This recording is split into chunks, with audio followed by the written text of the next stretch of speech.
Predominantly, it's kind of told through the eyes of the gathering of the intel first and foremost, and I guess you could say that the actual event of capturing or of killing Bin Laden was really the final chapter, which I take part in, which is when the Navy SEALs were engaged and sent to get him. The first part of the movie really is told through the eyes of a particular CIA operative who had an inclination and a real feeling about how to find someone who would then lead to Bin Laden. And I guess really it's that person's journey throughout the whole film, and along the way we meet all the people that were involved in kind of contributing to or trying to stop or trying to kind of, who became obstacles to that intelligence operation. I have such admiration and respect for these guys, these Navy SEALs. And I thought, there's no way in a million years I could do what they do. I'm just not built for that, for all sorts of reasons.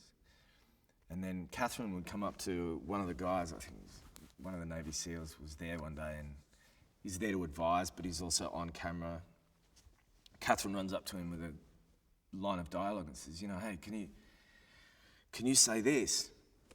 And he looked at me with such fear, it's like, God, this guy will parachute in to a heavy situation and, extract hostages and get into firefights, and that doesn't really change his pulse.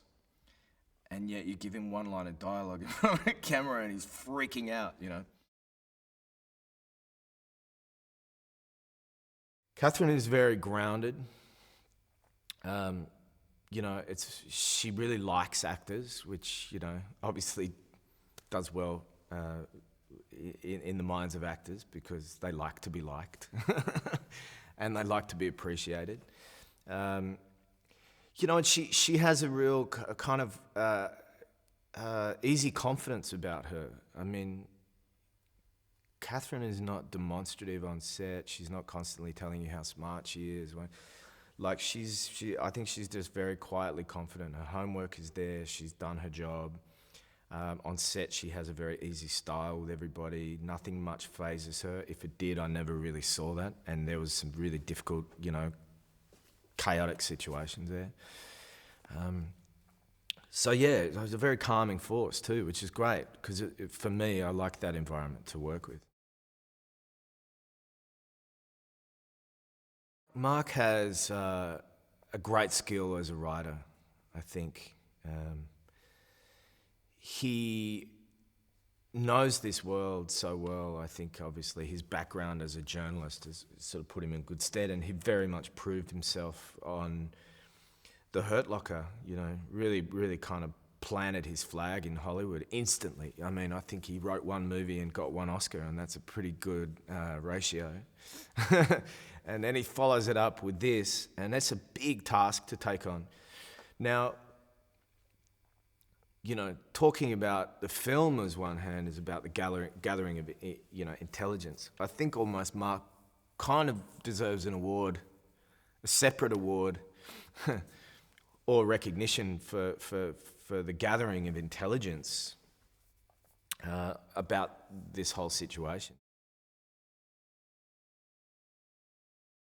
It's not just the fascination with the modern history or the event. There's such a significant event in modern history that will make it interesting for an audience. I mean, essentially, a good movie has a great story. And to me, the gathering of intelligence in this movie and where this story obviously is driving towards